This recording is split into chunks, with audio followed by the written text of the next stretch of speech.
The crystalline spires of Nexus 7 Research Station pierced the lavender sky like transparent needles, their surfaces refracting the light of twin suns into rainbow cascades. Zuruk pressed her three-fingered hand against the transport window, her silvery eyes wide with wonder.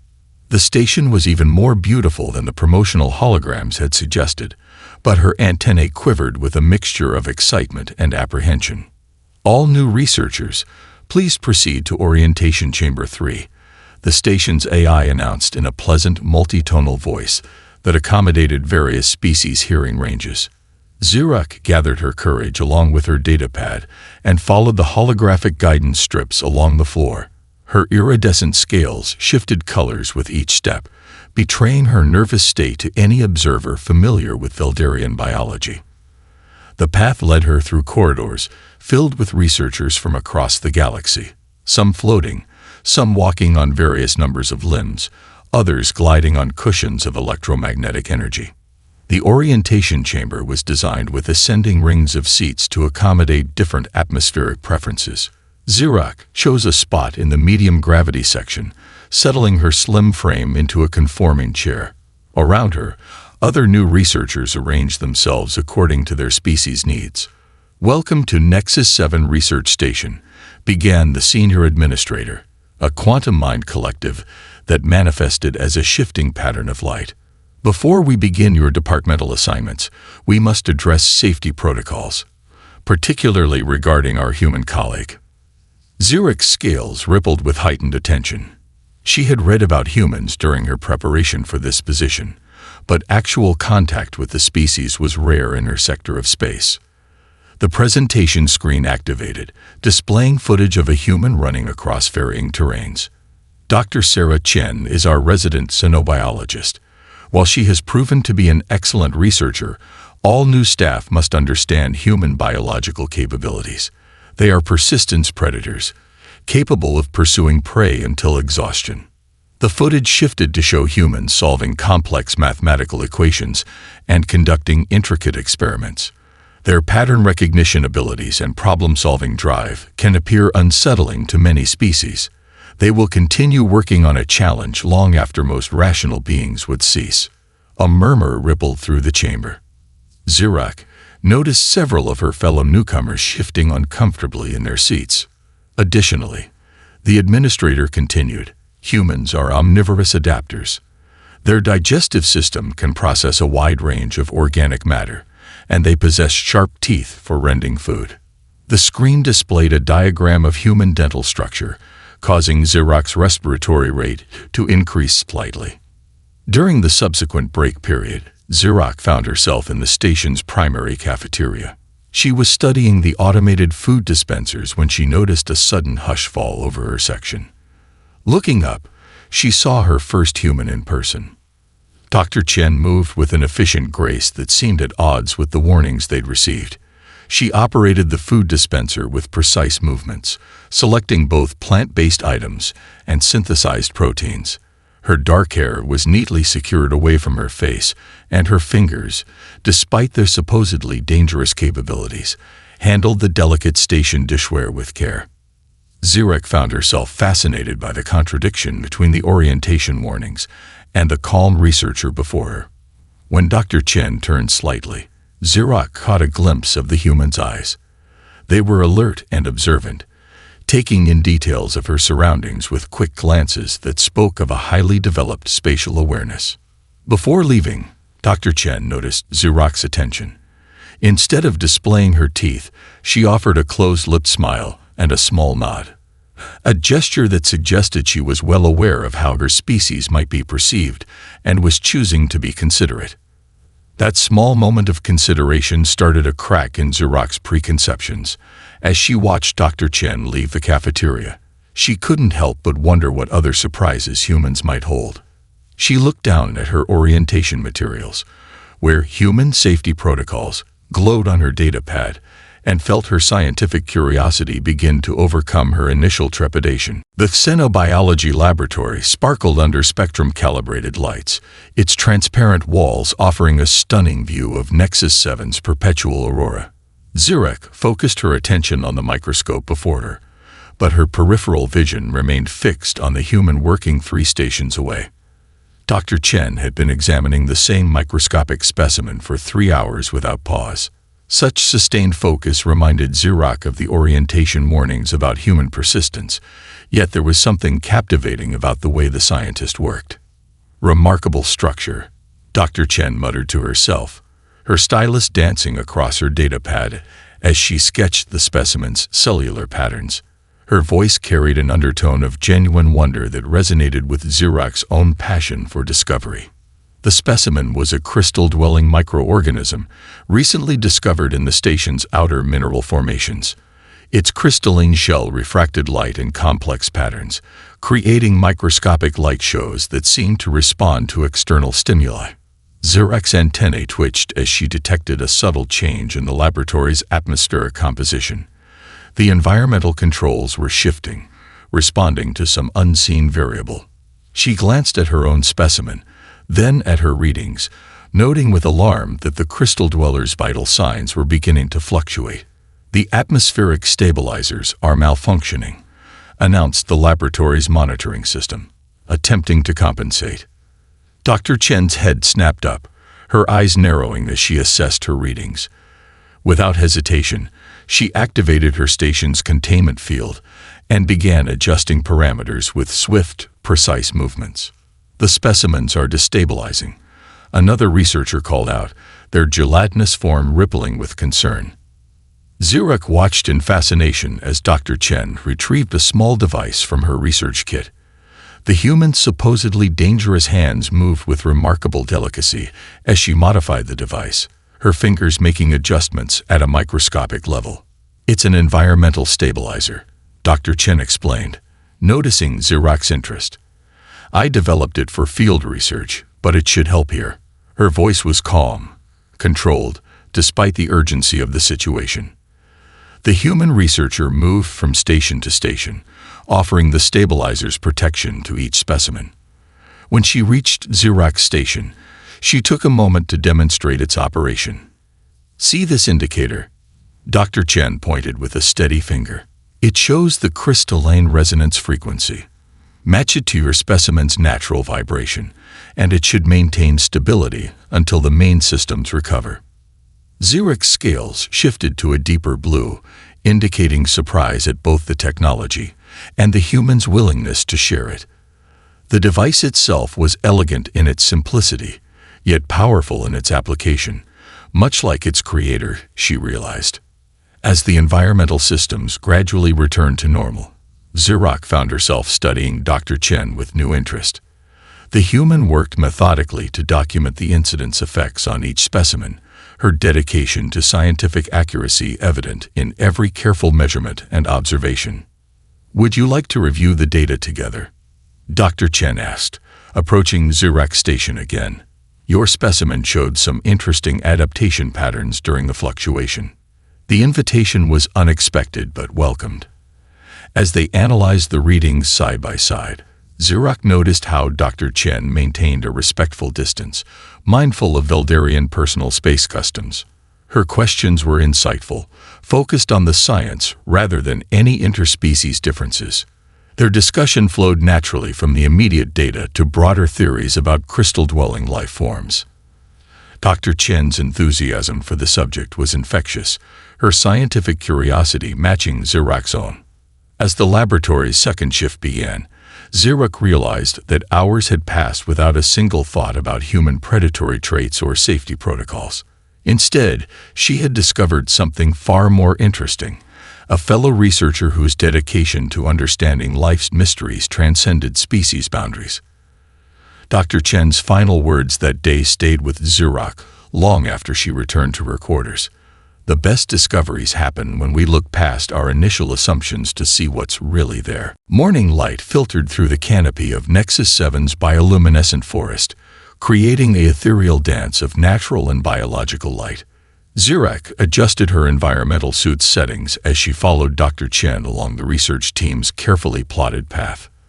The human moved with surprising awareness, each step placed thoughtfully to avoid disturbing the delicate ecosystem. "The fungal networks are more extensive than our initial surveys suggested," Dr. Chen said, consulting her handheld scanner.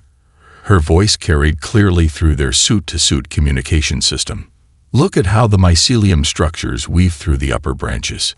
Zurich raised her gaze to observe the intricate patterns of glowing filaments that stretched between trees. Her scientific training helped her appreciate the complex symbiosis, but it was the human's evident reverence for the alien ecosystem that caught her attention. The light patterns seemed to follow a regular rhythm, Zurich noted, her scales shifting to match the soft blue phosphorescence around them. A data pad emerged from her suit's storage compartment, capturing readings of the phenomenon. Dr. Chen nodded, her eyes bright with scientific curiosity behind her protective visor. I've noticed that too. I wonder if it's responsive to external stimuli, or if it's operating on an internal biological clock. Their progress through the forest was methodical, each specimen carefully documented, and each observation meticulously recorded. When they encountered a particularly challenging terrain, a series of bioluminescent vine-covered ridges, Zurich found herself hesitating. The vines are load-bearing, Dr. Chen explained, demonstrating how to test each handhold. If we distribute our weight properly, we can cross safely without damaging them. She offered practical suggestions rather than taking over, allowing Zurich to maintain her dignity while mastering the new challenge. Halfway through their ascent, both researchers froze as their instruments detected an anomaly. Floating through the air around them were countless microscopic spores, each one emitting a faint pulse of light in response to sound waves. Extraordinary, Zurich whispered, watching as her words created ripples of illumination in the spore cloud. Her antennae quivered with excitement beneath her suit's helmet.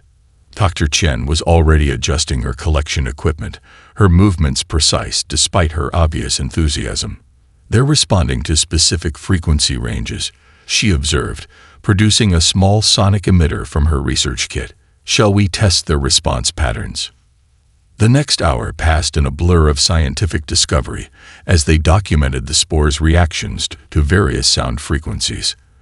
Their shared excitement bridged any remaining gap between their species as they worked together to understand this new life form.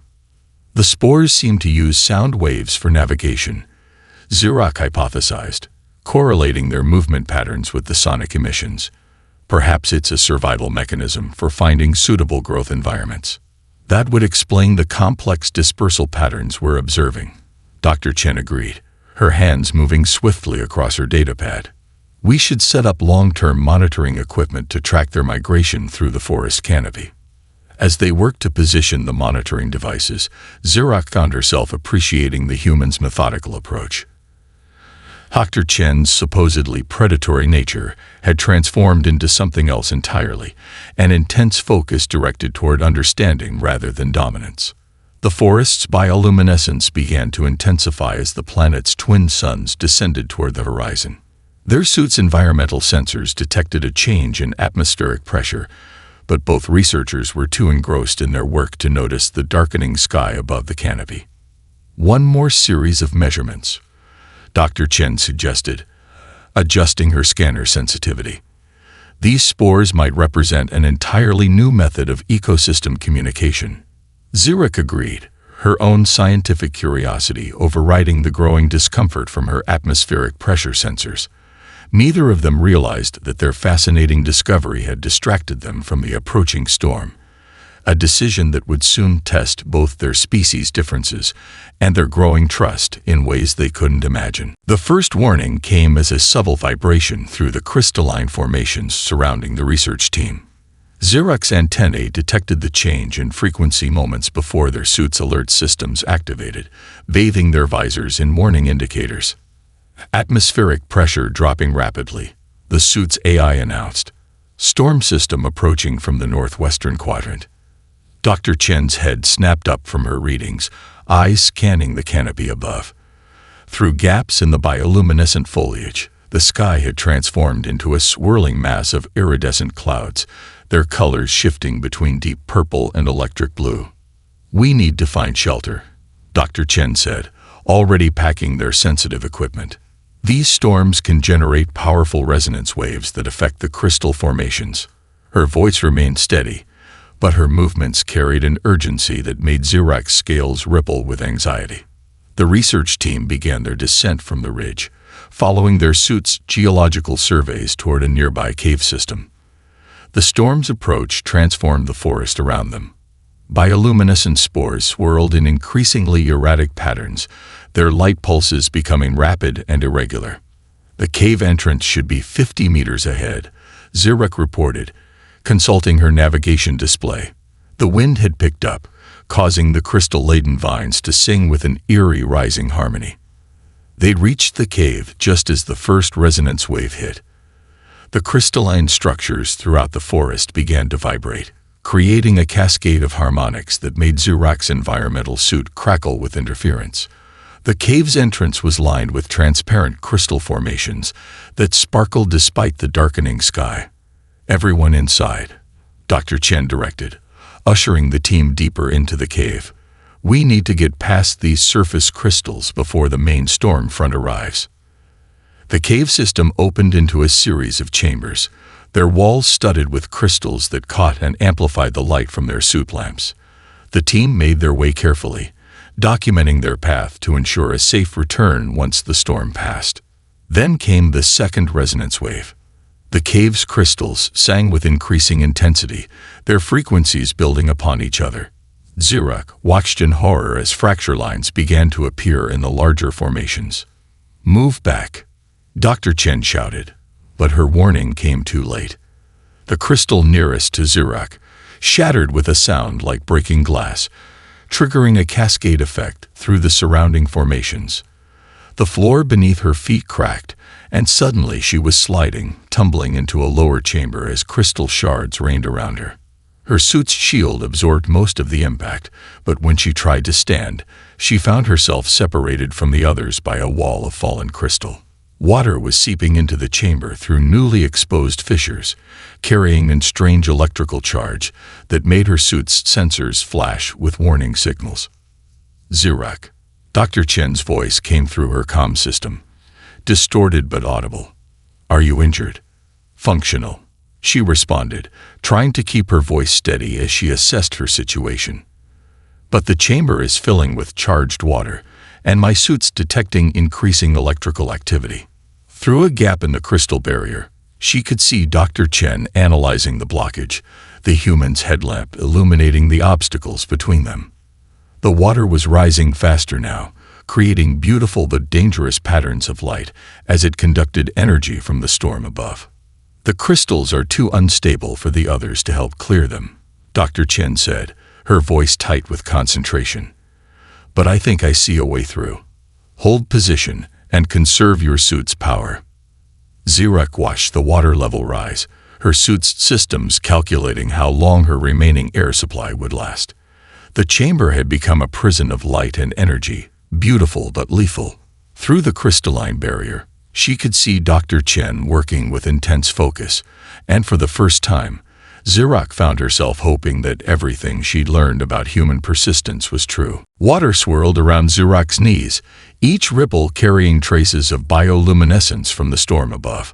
Through the crystalline barrier, she watched Dr. Chen studying the cave's structure with an intensity that seemed to ignore the mounting danger.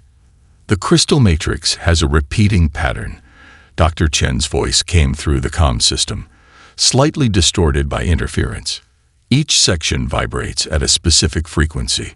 Her hands moved across the formation, testing pressure points with scientific precision, even as water seeped through her suit's outer layer.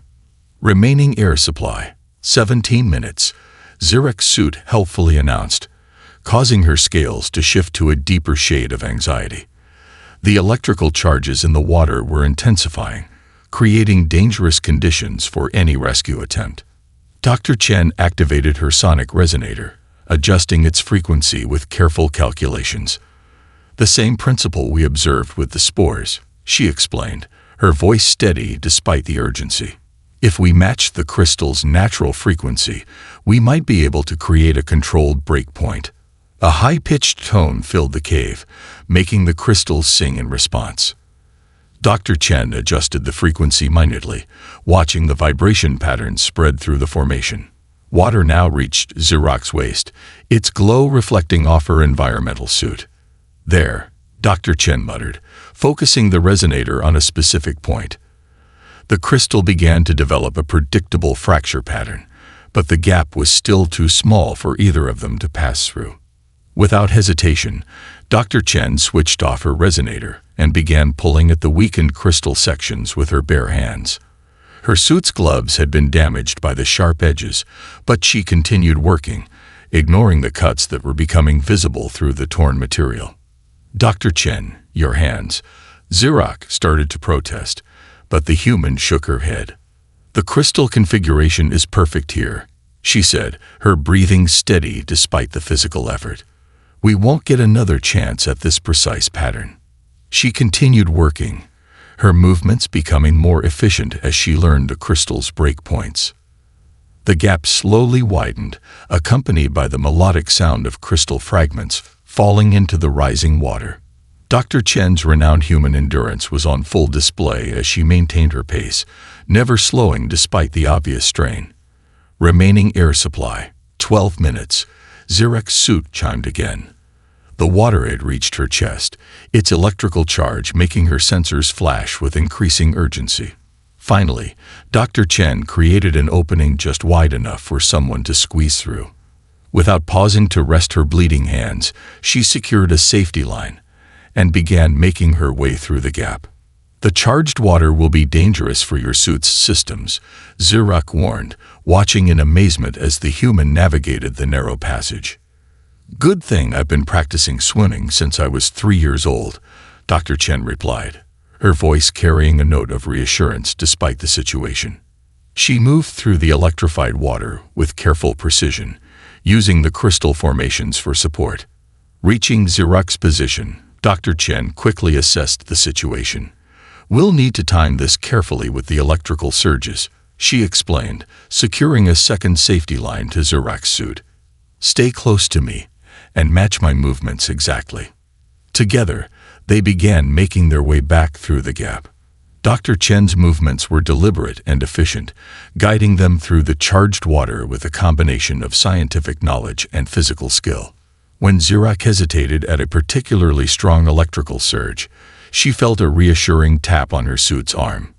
"Almost there," Dr. Chen encouraged, her voice steady despite her exhaustion.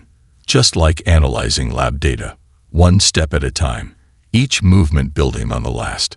The comparison to their shared scientific work helped Zirak focus, and she found herself matching the human's methodical pace.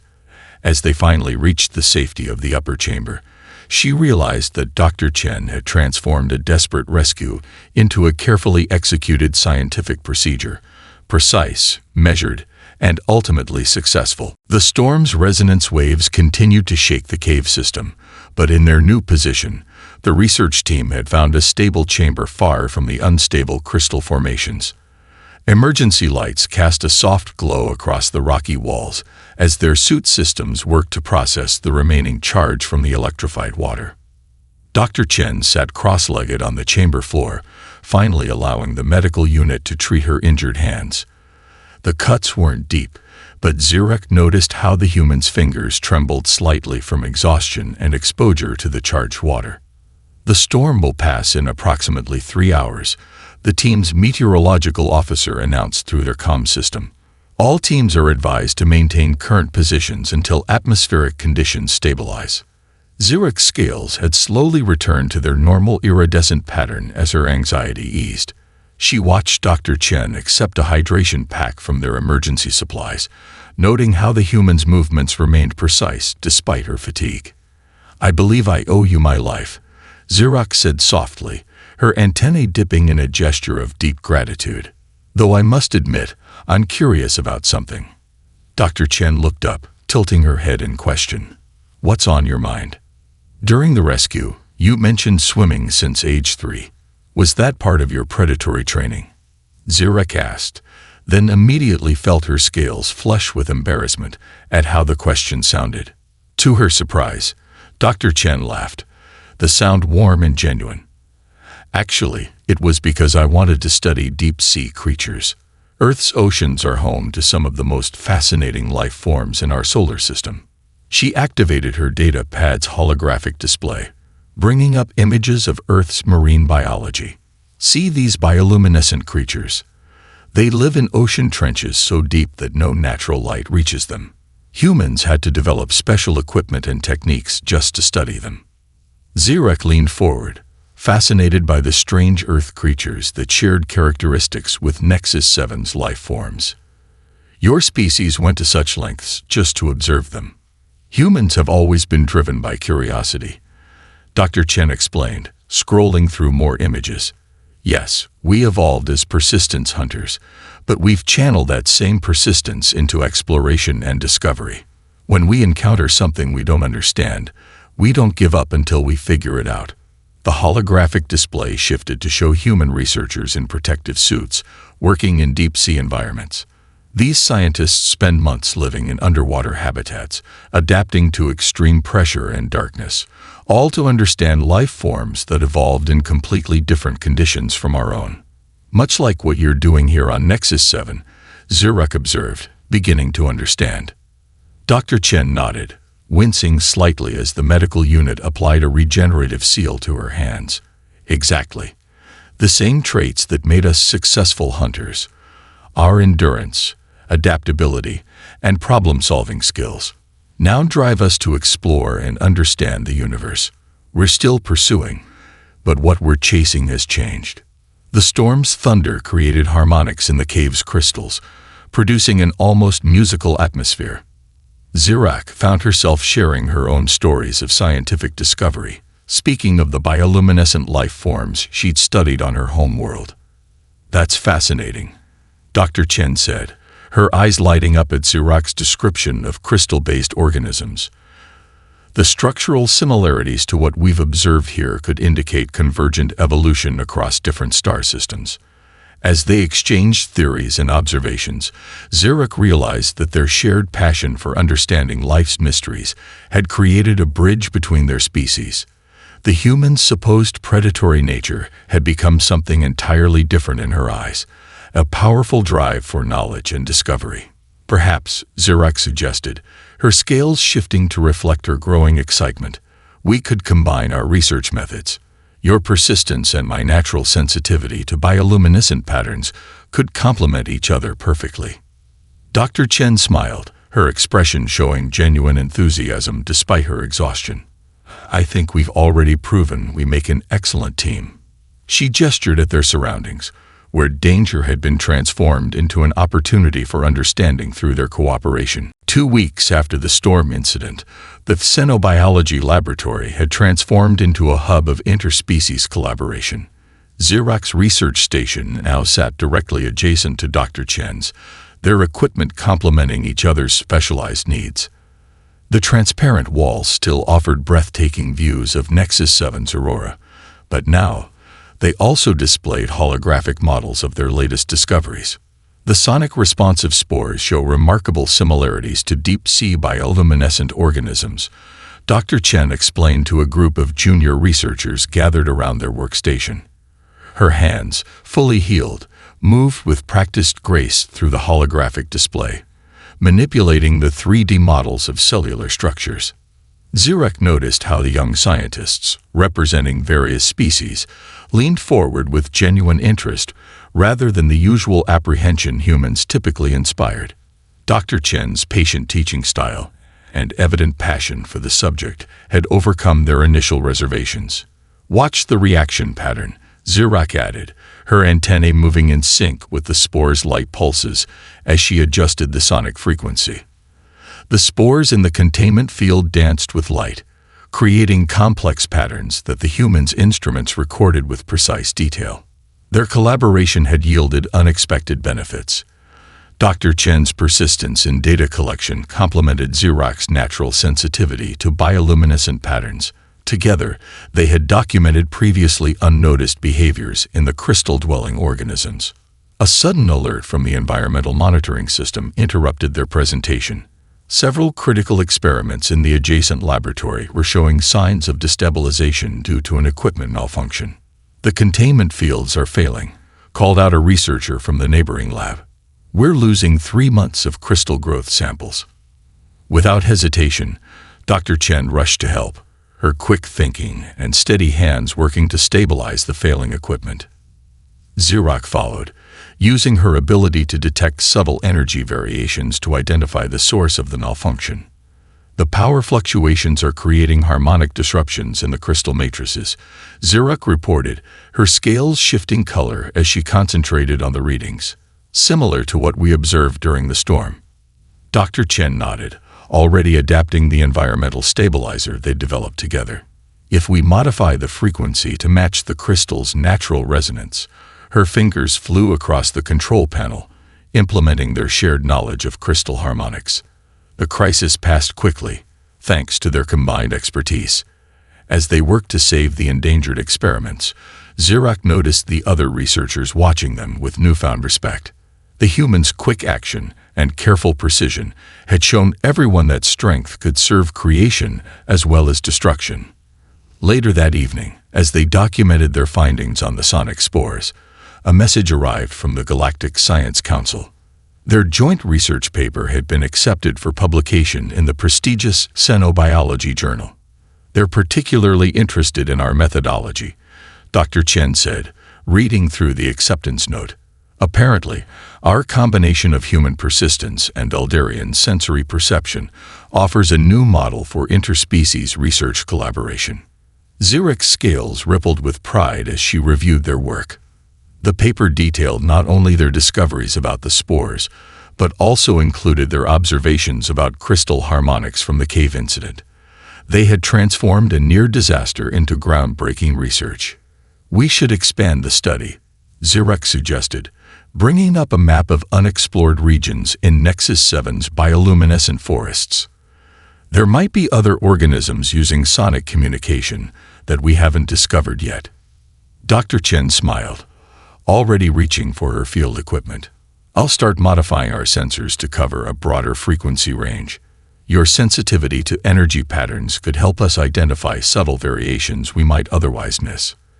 As they planned their next expedition, Xerox reflected on how far they'd come from her initial fears about working with a human. Dr. Chen's predatory ancestry had evolved into something remarkable, an unstoppable drive to understand and protect the delicate web of life they studied. Together, they were proving that different evolutionary paths could lead to the same destination: the pursuit of knowledge and understanding. The twin suns of Nexus 7 painted the research station's crystalline spires in shades of gold and amber as Xerox finalized her special report for the Interstellar Scientific Committee. Her scales shifted through peaceful colors as she carefully chose her words, wanting to capture both the scientific significance and the personal impact of her experiences. The traditional view of human persistence predators requires significant revision, she wrote, her fingers dancing across the holographic keyboard. Their drive to pursue and overcome challenges has evolved into something far more remarkable: an unstoppable dedication to understanding the universe in all its forms. Through the laboratory's transparent walls, she could see Dr. Chen conducting a workshop for visiting researchers from 12 different species. The human moved with characteristic precision through a demonstration of their new sonic mapping technique, showing others how to detect the subtle harmonics of crystal-based life forms.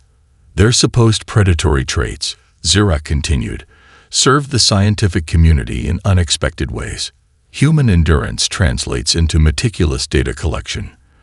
Their pattern recognition abilities, once used for tracking, now help identify complex biological systems.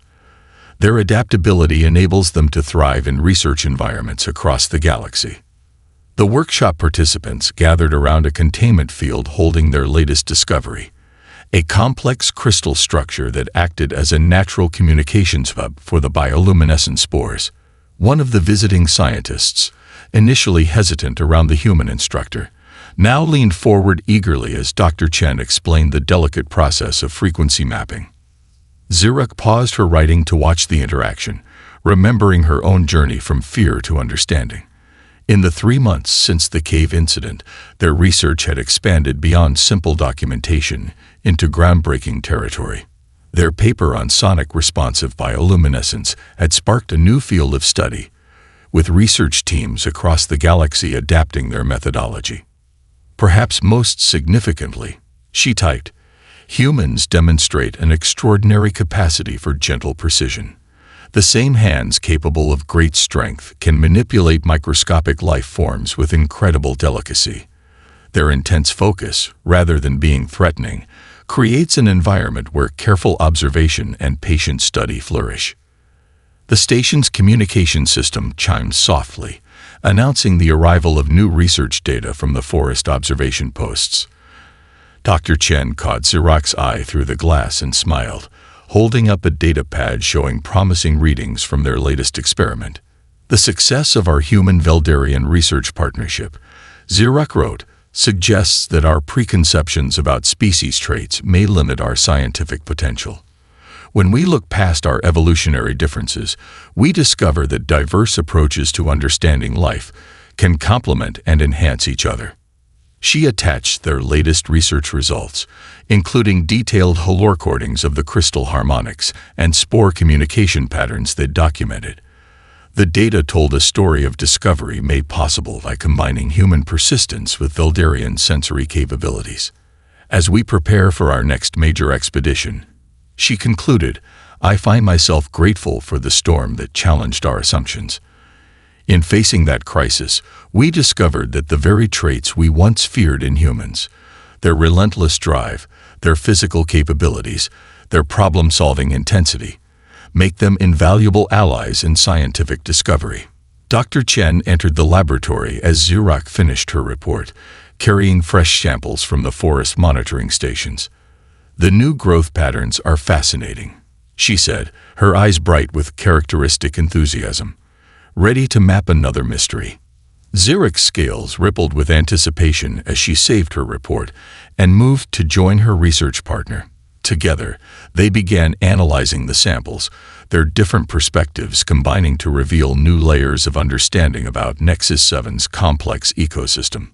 The laboratory hummed with activity around them, human and alien researchers working side by side in pursuit of knowledge. Through the crystal walls, the auroras of Nexus 7 painted the sky in sheets of flowing light, a reminder of how much beauty and mystery the universe still held for those willing to look past their preconceptions and work together to understand it all.